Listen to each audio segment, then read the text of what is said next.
Hey friends, welcome back to my channel. If you're new here, welcome. My name is Shadavia and this is Ohshebudgets, where we talk about all things money, budgeting, and savings related. So if you enjoy budgeting content like budget with me's, cash stuffings, some savings challenges, even paying off debt, go ahead and give this video a thumbs up, subscribe to my channel, and turn on the notification bell so you don't miss any future uploads. In today's video, I am going to be cash stuffing my second paycheck for the month of October and the total of $301. So let's go ahead and get straight into today's cash stuffing and put some money into our variable expenses. So we have 100, 150, 200, 220, 240, 250, 260, 270, 280, 285, 290, 295, 300, and $301, just like I said, and that is exactly what we budgeted for in my last paycheck budget breakdown. So let's go ahead and get this set up.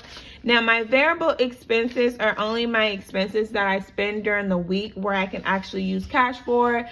So my bills and things like that, I keep those in my account and then I have them on auto draft, so I don't have to ever worry about taking cash out for those. I just leave that money into my account, and then when it's due, it'll just auto draft from my account. But again, my variable expenses are things that I spend cash or money on during the week. And sometimes, you know, some weeks are busier than others, so I may cash stuff a little bit more or I may cash stuff a little bit less. But I do base the amount of how much I'm able to put into my cash envelopes by, you know, doing my budget breakdown and seeing what I actually have left over, if anything, after I pay my bills. So the first envelope that I'm going to be cash stuffing is my grocery envelopes. And if you watch my budget with me for my second paycheck of October, then you'll know that this week I'm only putting $70 into this envelope. And the reason that is because I do thankfully have a Grubhub gift card that I still need to actually use. So I got that from work a while back, and so whenever we have like fun days and things like that at work, then they give us like gift card or vouchers for food, and it's usually a high amount. So I never need to actually like use it all for myself, so I figure why not get a second use out of it and, you know, make it enough for my family. So this week I'm putting $70 into our grocery envelopes. I normally put a $100 per week in there. So I'll do $100 a week, and then my husband will do the next $100 a week. I also put a community post up of my meal plan as well, and I've got some really good feedback on that. So let me know if you guys want me to continue to do that on a weekly basis, or if you would prefer it in a video format, because I am looking to add another video throughout the week for you guys. So instead of 2 videos, up it to now 3 videos. But let me know in the comments what you guys think about that, or if you haven't checked it out, go ahead and check out my meal plan breakdown that I posted on there. Now, household this week is actually not getting anything, and that is because I am double using my Fetch reward points once again to actually be able to fund this. I didn't have to come out anything of my paycheck. Instead, I'm just using completely Fetch reward points to actually redeem my Walmart gift card, and that's where I'll get my household items this paycheck. So nothing in household for this week, thanks to Fetch. And I'll drop my referral link down below as well if you're not already signed up. Simply, you just go to the store like you normally would and just scan your receipt, and then you get points back for it. Now, moving right along to my gas this week, it's still getting its normal $60. It's been costing me about $55 to actually fill up. So I'm just gonna do this 150 and 2 5s to make it $60. And then that way, if I have anything left over, then I can just roll it over to my car maintenance sinking funds.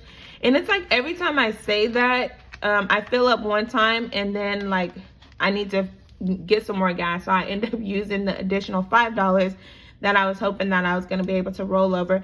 But I do work from home, just to kind of give you guys a little backstory if you're new to my channel. So I usually only need to fill up at least once because I do have the luxury of being able to work from home, and then I just really do most of my commuting on the weekend. So really just depends on what's happening the weekend, whether or not, you know, I'm using a lot of my gas or not.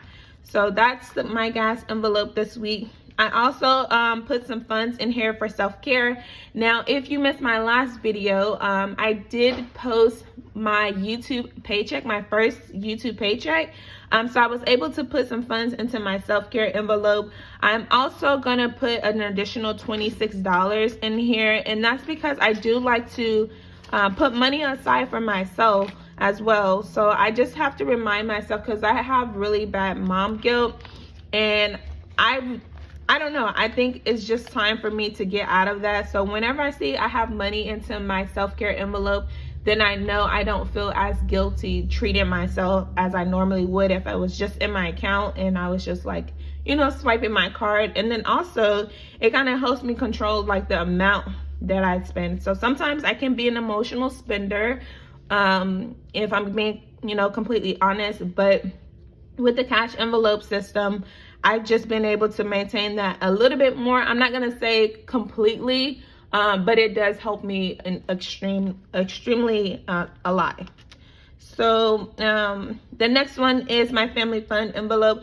So I am a family of 5 as well, and so I like to put money aside for us to be able to do things here and there, not necessarily needing to spend anything, but I do like to just keep some funds in here just in case, just to kind of remind myself as well, like, even though we're on this financial journey, we still have, you know, some funds that we can put aside to actually do some fun things. So I don't like to feel too restricted, so I am gonna go ahead and put $20 again into this family fund envelope, and that'll just take care of anything that we actually want to do this next 2 weeks. Now, we do have an upcoming Halloween party, so I think that's going to be fun in itself. So I didn't really put as much into our family fund envelope, because I feel like that's going to be a big thing. We're going to have family and friends over, obviously on the budget, with a lot of things from Dollar Tree. But I'm really looking forward to the Halloween party, just to be around family and friends, because some days I just don't see anybody because I'm working from home. So it's just my family. So that's the bummer part about working from home. But again, the pros outweigh the cons for sure. And then my last envelope that I actually have is my savings envelope. Now, my savings include things from my 100 envelope challenge, my sinking funds, any type of savings challenge I'm doing. So I just completed my Christmas savings challenge, and that was a total of $225. So the rest of this is actually going into the savings envelope. And actually, my 100 envelope challenge, I automatically transfer that to my high yield savings account. I used to actually put it in an actual envelope, but then I realized how much money I was actually missing out on. So I actually, so I decided to just go ahead and transfer those amounts. I'm still gonna be marking my progress off, which just reminds me that I need to do a 100 envelope challenge update video for you guys. Let me know if you guys still want to see those videos. I am going to be using prop money for that because I've already transferred those funds. But I do want to just keep you guys in the loop, because each payday I am putting money aside for that. Still making a little progress, but still got ways to go. My goal was to finish by the end of this year. So we'll see what happens. My next 2 months, I'm kind of focusing on that challenge only. So I'm hoping, fingers crossed, that I'm able to finish. So the rest of this 100, 10, 20, 25. So the rest of $125. Again, this is for that Christmas savings challenge that I just completed. Is going into my savings envelope. And the rest of the funds in here, I think this, yeah, it's the other $100 as well. So this is just all the money that I saved for Christmas. for my children, but we're going on a small vacation as well, so I'm not even sure what I'm going to be using it for, but I have it there just in case, and that way I don't have to use a credit card or go in further debt trying to buy them anything for Christmas. But that is it for today's cash stuff. And you guys, if you made it this far in the video, thank you guys so much for watching. Drop a comment below. Make sure you guys add, let's see, what kind of emoji? Let's do an orange heart for this one. Orange or black heart for this one, since it is Halloween. And also let me know in the comments what your plans are for this upcoming Halloween. If you haven't subscribed to my channel, please consider doing so. Make sure to give this video a thumbs up. Big shout out to you guys who sent me a super thanks on my last video, and I'll see you guys in my next one. Bye.